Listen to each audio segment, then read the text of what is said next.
نشہ کرنے والا بیوی کے حق ادا کرنے کے قابل نہیں رہتا. بچے کس کی صحبت میں بیٹھتے ہیں یہ دیکھو, اسکول جاتے کہ نہیں جاتے یہ دیکھو, مدرسہ وقت پہ جاتے کہ نہیں جاتے یہ دیکھو. نشہ کرنے والا چور بھی بنتا ہے, نشہ کرنے والا ڈاکو بھی بنتا ہے, نشہ کرنے والا قاتل بھی بنتا ہے, نشہ کرنے والا کسی کا مرڈر بھی کر سکتا ہے. نماز سے کوسوں دور, اور اس کے بعد نشے میں مبتلا, شراب میں مبتلا. کتنے نوجوان ہیں 16 17 سال کی عمر میں نشہ کر رہے ہیں, گانجا پی رہے ہیں, چرس پی رہے ہیں, ایم ڈی کا استعمال کر رہے ہیں, انجیکشن کے ذریعے سے نشہ کر رہے ہیں. آپ سے پوچھتا ہوں کیا نشے کی گنجائش ہے؟ مولا علی مشکل کشا فرماتے ہیں اگر کسی کنویں میں شراب گر جائے, توجہ کرنا, علی کون سے علی والے ہو؟ اپنی مرضی والے ہو؟ نہیں, ایسے نہیں چلے گا. مولا علی فرماتے ہیں کسی کنویں میں شراب گر جائے, پھر وہ شراب گرنے کے بعد کنواں سوکھ جائے, سوکھنے کے بعد اس کنویں کو پاٹ دیا جائے, یعنی مٹی سے بھر دیا جائے, پھر مٹی سے بھرنے کے بعد اس پہ گھاس پیدا ہو, اس گھاس پر بھی میں اپنی بکری کو نہیں چرانا چاہتا. حالانکہ علماء سے پوچھو, جب کنویں کے اندر شراب گر گئی اور مٹی سے پاٹ دیا گیا تو ناپاکی ختم ہو گئی, لیکن یہ مولا علی کا تقویٰ ہے. مولا مشکل کشا فرماتے ہیں شراب جس کنویں میں گری ہے, میں اس کنویں پر اگنے والی گھاس بھی اپنی بکری کو جس کا میں دودھ پیتا ہوں نہیں کھلانا چاہتا. ایک روایت میں آتا اپنے گھوڑے کو اس پہ چرانا نہیں چاہتا, یا اس کو یوں بیان کر لیں اپنے جانور کو بھی وہ گھاس نہیں کھلانا چاہتا. اب میری قوم کے جوانوں تم سے پوچھتا ہوں, وہ علی مرتضیٰ کو تو شراب سے اتنی نفرت ہے کہ وہ شراب گری ہوئی جگہ پر اپنا جانور بھی چرانا نہیں چاہتے, پھر تم کس منہ سے نشہ کرتے ہو؟ یاد رکھنا, نشہ اس لیے تمہاری آبادیوں میں پرموٹ کیا جا رہا ہے, نشے کو اس لیے عام کیا جا رہا ہے تاکہ تم ایجوکیشن حاصل نہ کر سکو, تاکہ تم پڑھ لکھ نہ سکو, تاکہ تم تعلیم حاصل نہ کر سکو, تم قوم کی خدمت نہ کر سکو. جو نشے میں رہے گا وہ اپنے بچوں کے مستقبل کی فکر کب کرے گا؟ جو نشے میں رہے گا وہ اپنی بیوی کا حق کب ادا کرے گا؟ جو نشے میں رہے گا وہ کام دھام کب کرے گا؟ اس لیے کہ نشہ یہ ام الخبائث ہے. اللہ اکبر, یعنی ہر گناہ کی جڑ ہے نشہ. دیکھو نشہ کرنے والا چور بھی بنتا ہے, نشہ کرنے والا ڈاکو بھی بنتا ہے, نشہ کرنے والا قاتل بھی بنتا ہے, نشہ کرنے والا کسی کا مرڈر بھی کر سکتا ہے, کیونکہ کمائے گا نہیں تو نشہ کرے گا کیسے؟ کوئی چند روپیوں کا لالچ دے کر, نشے کا لالچ دے کر کیا کرے گا؟ بولے گا جا فلاں کا مرڈر کر دے. بولو کرے گا کہ نہیں کرے گا؟ آئیے ایک بہت پیاری سی بات یاد آ گئی مجھے, نشہ کرنے والے سے لوگ کچھ بھی کرپشن کروا سکتے ہیں, لوگ کچھ بھی کام کروا سکتے ہیں. اس لیے میرے جوانوں نشے کی طرف نہ جاؤ. نشے سے کینسر عام ہو رہا ہے, نشے سے نامردی عام ہو رہی ہے. نشہ کرنے والا بیوی کے حق ادا کرنے کے قابل نہیں رہتا, وہ بیوی کو سکون نہیں پہنچا سکتا. اگر بیوی کو سکون نہیں پہنچا رہا ہے, بیوی اس سے مطمئن نہیں ہے, حیا کے پردے میں عرض کر رہا ہوں بہت کھل کے بات نہیں کر سکتا. اگر وہ بیوی کو مطمئن نہیں کر رہا ہے, بیوی شریف ہے, شریف ہے, اگر وہ شرافت رکھتی ہے تو بستر پہ کروٹ بدل بدل کر روتے روتے وہ سو جائے گی. لیکن تھوڑا سا اگر اس کے اندر بے باکی ہے تو وہ کسی اور سے ناجائز تعلقات قائم کرے گی. آپ کیا سمجھ رہے ہیں نشے کو؟ کلو مسکرن حرام, ہر نشہ آور چیز حرام ہے. نشہ کہاں تک لے جاتے آدمی کو میں بتاتا ہوں آپ کو, کہاں تک. اس میں سچائی ہے یہ تو لکھنے والا جانے. ہماری جماعت کے بہت بڑے مفکر نے بیان کیا, اس لیے میں نقل کر رہا ہوں, دھیان سے سننا. ایک شخص کو ذمہ داری دی گئی کہ حضرت عیسیٰ علیہ السلام کی تصویر کے ذریعے سے وہ عیسیٰ علیہ السلام کی زندگی بیان کرے. سمجھو اس کو, اپنے الفاظ کی جامع میں سمجھا رہا ہوں. یعنی عیسیٰ علیہ السلام کا بچپنا کیسا ہوگا, وہ بچپنا, پھر حضرت عیسیٰ علیہ السلام کی ابتدائی جوانی کیسے ہوگی, سب تصویروں میں بیان کرنا ہے, سب کی تصویر بنانا ہے. ہمارے نبی کی تصویر ہم نہیں بناتے اور بنانے کو جائز بھی نہیں سمجھتے, لیکن یہ عیسائی دنیا کی بات کر رہا ہوں اور صرف نقل کر رہا ہوں عبرت کے لیے. دھیان سے, سب لوگ دھیان سے. ماں اور بہنیں بھی ہزاروں کی تعداد میں موجود ہیں, میں ان سے بھی کہتا ہوں سیدہ فاطمہ کی کنیزوں, اپنے بچوں کی صحیح تربیت کرو. تمہارے بچے کس کی صحبت میں بیٹھتے ہیں یہ دیکھو، اسکول جاتے کہ نہیں جاتے یہ دیکھو، مدرسہ وقت پہ جاتے کہ نہیں جاتے یہ دیکھو، وقت پہ سوتے ہیں نہیں سوتے یہ دیکھو۔ تم نے اپنے بچوں کو آوارہ گردی پہ چھوڑ دیا، کب آتے ہیں کب نہیں آتے کچھ نہیں پتا۔ آپ کو بتاؤں، آپ کہتے ہیں کربلا کربلا کربلا، میں ذمہ داری سے سادات اور علماء کی موجودگی میں کہہ رہا ہوں، کوئی کربلا نہ ہوتی اگر سیدہ فاطمہ الزہرا جیسی ماں کی تربیت نہ ہوتی۔ پورے کربلا کا انحصار ہے سیدہ فاطمہ الزہرا کی تربیت پر۔ کربلا والوں کو تیار کیا ایسی ماں نے، اور اللہ نے اسی لیے ایسی ماں کے لیے ایسے بابا کا انتخاب کیا جسے خاتم النبیین کہتے ہیں۔ ادھر بابا کی گود بے مثال ہے، اس لیے فاطمہ الزہرا بے مثال ہے، فاطمہ الزہرا کی گود بے مثال ہے، اس لیے حسنین کریمین بے مثال ہے۔ تمہیں اپنی ذمہ داری کا احساس کرنا ہوگا بہنوں۔ ایک ماں کا بہت بڑا کردار ہوتا ہے بچوں کی تربیت میں۔ تم اگر موبائل پر گیم کھیلنے بیٹھ جاؤ گی تو بچوں کی تربیت کب کرو گی؟ اگر تم سیریل دیکھنے بیٹھ جاؤ گی تو بچوں کی تربیت کب کرو گی؟ اگر تم پڑوسن کے ساتھ کسی کی غیبت اور چغلی کرنے بیٹھ جاؤ گی تو بچوں کی تربیت کب کرو گی؟ ماں کی گود بچے کی پہلی درسگاہ ہوتی ہے۔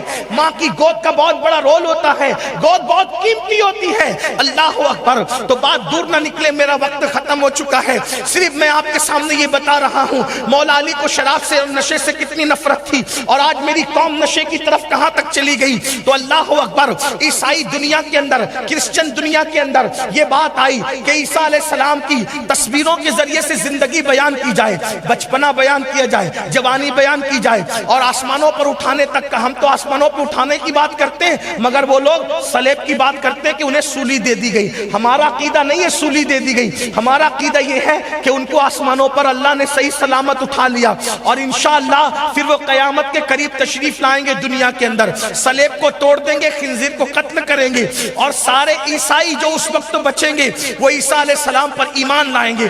امام مہدی کی آمد اس وقت ہوگی انشاءاللہ کہ عیسیٰ علیہ السلام کی تصویروں کے ذریعے سے سیرت کو بنانے کا حکم دیا گیا۔ تو وہ جو مصنف تھا، مصور آرٹسٹ جو تھا، اس نے کیا کیا، اس کو ایک پیارا سا خوبصورت سا معصوم چہرے والا بچہ چاہیے تھا۔ دھیان سے سننا، اس کو معصوم چہرے والا، کیونکہ عیسیٰ معصوم تھے، ہے نا، تو اس کو بھی کوئی اور اب معصوم چہرے والا بچہ ملنا نہیں تھا، ممکن نہیں تھا۔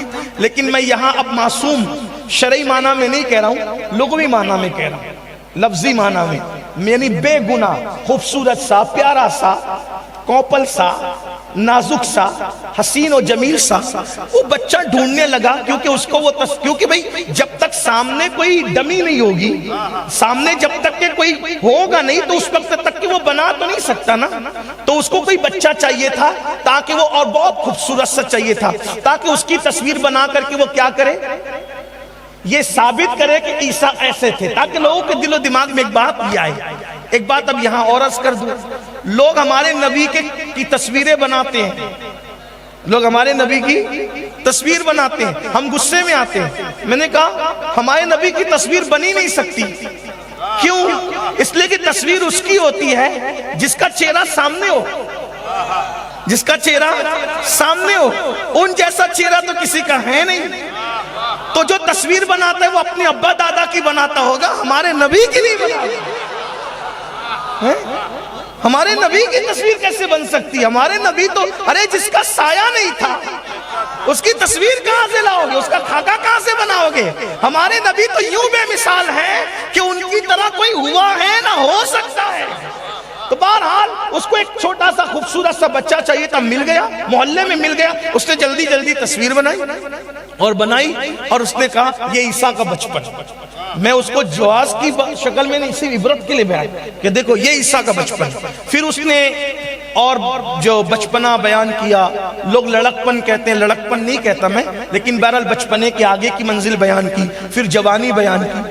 اب اس میں ایک کردار اور بیان کرنا تھا، توجہ، ایک کردار اور بیان کرنا تھا۔ عیسیٰ علیہ السلام کو جب صلیب پر ان کے عقیدے کے مطابق عیسائیوں کے لے جایا گیا تو کس وجہ سے لے جایا گیا؟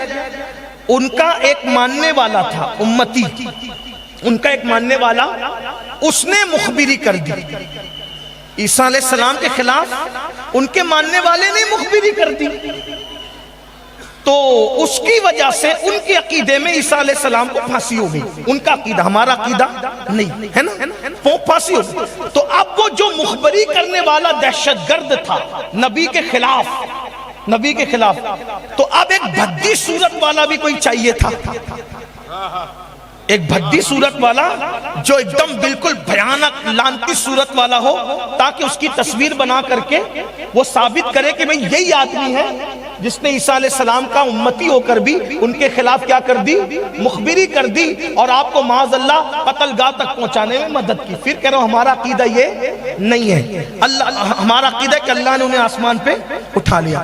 اب وہ کیسے ہوا، تھوڑا سا بیچ میں 2 منٹ کا وقت لوں گا. عیسیٰ علیہ السلام کے جس امتی نے، جس حواری نے آپ کے خلاف مخبری کی، تو وجہ یہ ہوئی کہ وہ شرابی تھا. ایسا وہ عیسائی لوگ کہتے ہیں، وہ شرابی تھا، اور وہ شرابی تھا، نشہ کرتا تھا. اس کو یہودیوں نے پکڑ لیا، اور پکڑنے کے بعد اس کو شراب نہیں دی، اور چند دن تک جب شراب نہیں دی تو وہ دیوار میں سر ٹکراتا تھا مجھے نشے کو، کیونکہ جب نشہ کرنے والوں کو نشہ نہیں ملتا وہ پاگل ہوتے ہیں، مجھے نشہ چاہیے نشہ چاہیے نشہ چاہیے. تو کیا ہوا، ان لوگوں نے 2 شراب کی بوتل دی، ایک نہیں 2 دیں گے، ایک شرط ہے، بتا عیسیٰ کہاں چھپے ہوئے ہیں. تو اس نے 2 شراب کی بوتلوں پر اپنے نبی کی جان کا سودا کرنے کی کوشش کی. کتنی 2 شراب. آپ کیا سمجھ رہے ہیں نشے کو؟ شراب پینے والا اپنی بہن کی آبرو بھی بیچ سکتا ہے. جو نبی کی جان کا سودا کر لے وہ بہن کی آبرو کا سودا نہیں کرے گا، وہ ملک اور ملت کا سودا نہیں کرے گا، وہ قوم کا سودا نہیں کرے گا. اس لیے اگر ہندوستان کی ترقی چاہتے ہو تو ہندوستان کو نشہ مکت کرو، ہندوستان کو نشے سے پاک کرو. ہمارا ملک جب ترقی کرے گا، جب تک اس ملک میں نشیڑی نہیں تھے اس وقت تک یہ ملک سونے کی چڑیا کہلاتا تھا. جب سے اس ملک میں نشہ کے عام کیا جا رہا ہے، صرف لوگ اپنی دولت کی خاطر زہر بیچ رہے ہیں، نشے کی شکل میں نوجوانوں کا حسن لوٹ رہے ہیں، موت کے سوداگر ہیں. میں ان نشہ بیچنے والوں سے کہتا ہوں، گانجا چرس اور شراب کا دھندا کرنے والوں سے کہتا ہوں، کسی کے بچوں کو موت بیچنے والوں، اگر تمہارے بچوں کو کوئی موت بیچے تو تمہارے دل پہ کیا گزرے گی؟ کسی کا نشے من اجاڑنے والوں، اگر تم کسی کا خوبصورت گھر اجاڑ دو گے تو اللہ تمہارا بھی گھر اجاڑ دے گا. ارے پیسہ ہی سب کچھ تھوڑی ہوتا ہے. یہ دنیا سے کون پیسہ لے گیا؟ فرعون گیا لے گیا، نمرود گیا لے گیا، یزید گیا لے گیا، کون لے گیا جو تم لے جاؤ گے؟ اس لیے موت کے سوداگر نہ بنو، کم از کم محنت سے کماؤ، اللہ تمہیں بھی ترقی دے گا. تو اللہ اکبر. ان یہودیوں نے کہا تجھے شراب کی 2 بوتلیں دیں گے، ایک نہیں بتا تیرا نبی کہاں ہے. اس نے شراب کی 2 بوتلوں پہ نبی کی جان کا سودا کیا اور بتا دیا کہ وہاں ہے. اب اس کی تصویر بنانی تھی، تصویر تو اس کو تلاش تھی کہ وہ بھیانک چہرے والا کہاں ملے گا. تو اس کو ایک دن وہ مل گیا. وہ شراب پی کر ایک بندہ گٹر کے پاس پڑا ہوا تھا، گٹر کی. تو اس نے جلدی جلدی اس کی تصویر بنا لی کہ پتہ چلے لوگوں کو یہ شرابی تھا جس نے نبی کے خلاف مخبری کی تھی. اب جب وہ تصویریں رکھ دی گئی تو پہلی تصویر تھی بچپنے کی اور آخری تصویر تھی جس نے مخبری کی تھی اس شرابی کی. تو جب دیکھنے والے آئے نا تو لوگوں نے بتایا کہ یہ جو بچے کی تصویر ہے نا، یہ کتنا خوبصورت سا معصوم سا چہرہ دکھ رہا ہے، اور وہ کتنا ٹیررسٹ کا اور کتنا دہشت گرد کا، کتنا ملعون اور منحوس چہرہ دکھ رہا ہے. کہاں کہ دونوں چہرے میں فرق کیا ہے؟ کہ دونوں میں بہت فرق ہے، دونوں ایک دوسرے سے کبھی مل نہیں سکتے. تو بتانے والوں نے بتایا جس بچے کی تم نے بچپنے میں تصویر بنائی تھی نا، ہم اسی محلے کے ہیں.